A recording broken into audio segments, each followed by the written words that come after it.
Hey yo, what's good, y'all?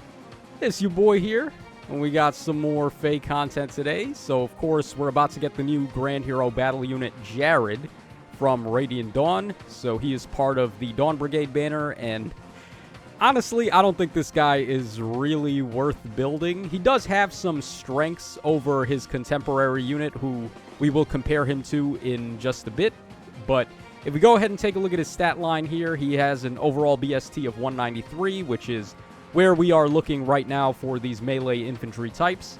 If I didn't mention this already, he is a Lance infantry type unit, so he's part of the Sentinel class from Radiant Dawn and Path of Radiance, which is one of the coolest classes that we don't really get very often. I think the first one was Ephraim. He was like the first Sentry or like Sentinel character, but he's a Lord, so he kind of doesn't count. But, like, one of the reasons Nephany is so popular is because she is the Sentinel class. Okay, regardless, that was a bit of a tangent. So, his HP here, we've got 42. We got 46 for attack. We have 44 speed, 34 defense, and then 27 res. So, he's built like a physical brawler. He's got some pretty solid speed. His attack is good, and then defense is okay, and then res is a little bit meh. So, this is the typical kind of build you would see on, like, a God type of unit, a God Sword, a God Lance, God Axe, whatever. So, there we go for his stats, and then he does have one Super Boon, which is in attack. So, actually, plus attack on this guy is pretty juicy, because he gets to the 50 base.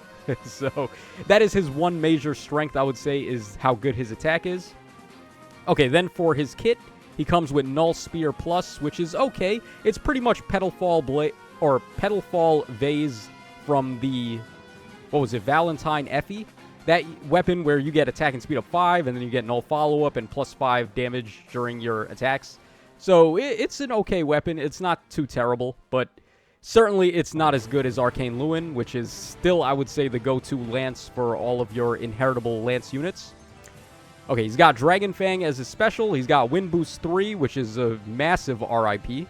And then he has Pulse Smoke 3, which is actually a lot better. This is a pretty rare skill to be getting, especially on a demote. I don't think any demote has ever had this, so it's nice to get it there. Maybe one of the seasonal demotes had it, but like certainly not one of the Grand Hero Battle or Tempest units. So that's pretty good.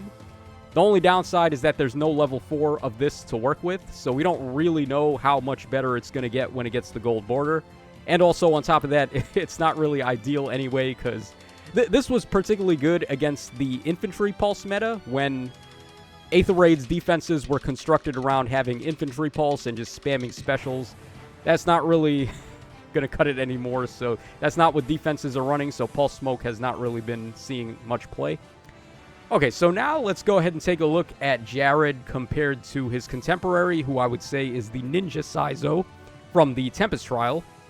Now, it's going to be a lot easier to get copies of Jarod being a Grand Hero Battle, so we already got one extra copy on the house, whereas you only get 2 copies for free of the Tempest Trial, you get 3 of the Grand Hero Battles, so he's going to cost less Heroic Grails in the long run to get to plus 10, so that is a little bit of an advantage.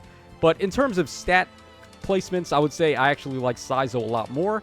So, Jarod's got 5 more points of HP over Saizo, which is pretty good, actually. That's a pretty relevant amount, especially if you're going to run stuff like Infantry Pulse 4 on him or other HP skills.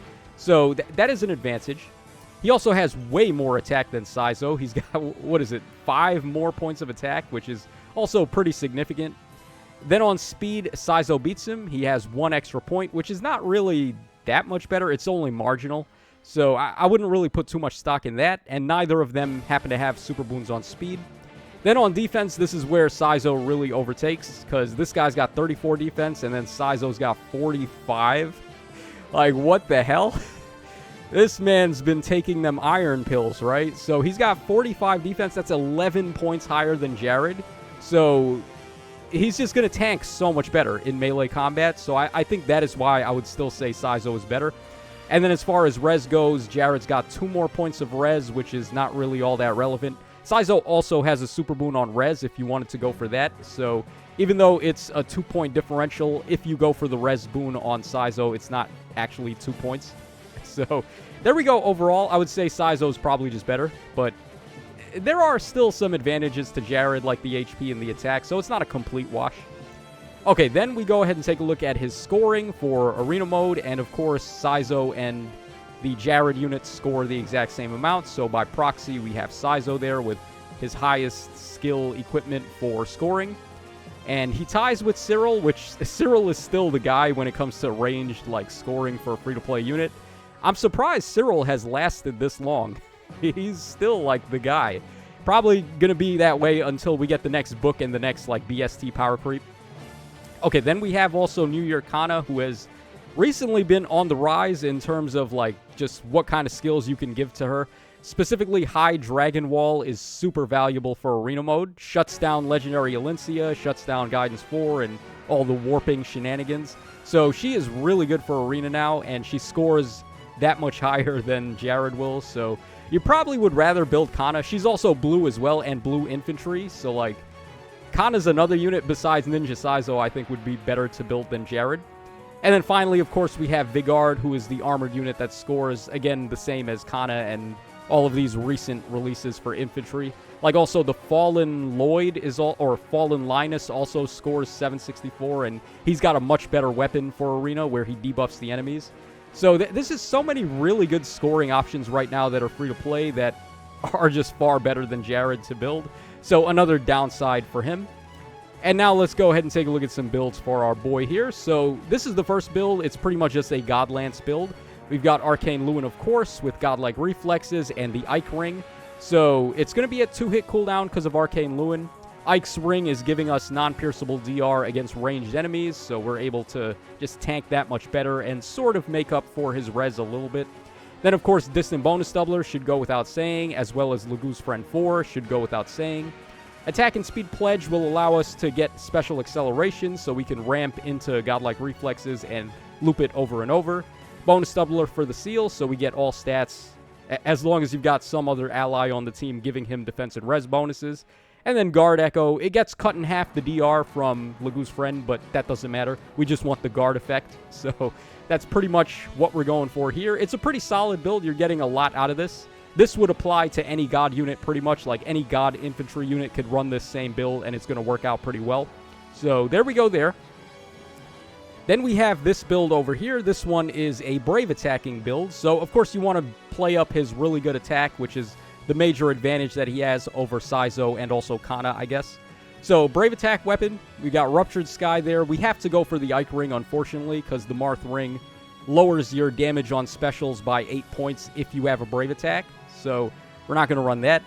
Attack and Speed XL gives us a lot of non-pierceable DR and also a lot of attack and speed. So, this should be the go-to for, like, player phase, melee, infantry types, and also your other units that get Clash. I believe Flying and Cavalry also get it. So, XL is just, like, one of these godly skills right now. Same with Lagoo's Friend.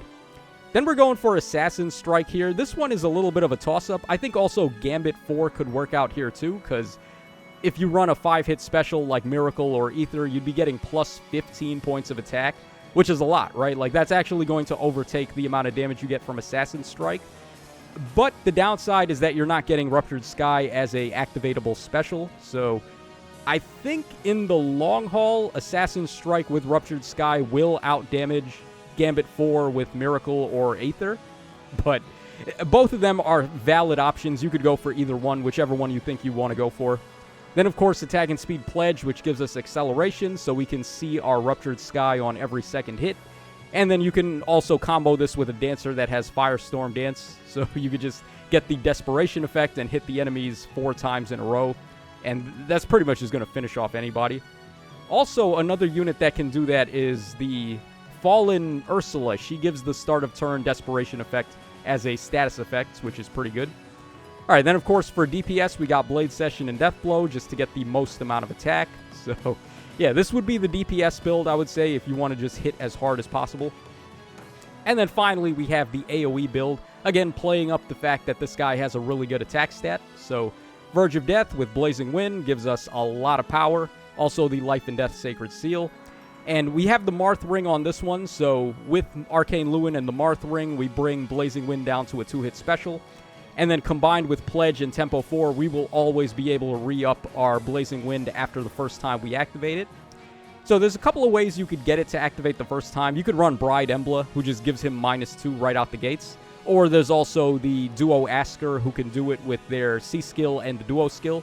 So just get creative with how you want to get his first Blazing Wind ready, but once that happens, you will be able to pretty much just juice the enemies with all of this attack and your Blazing Special. And then we got Death Blow Echo again just for some more DPS.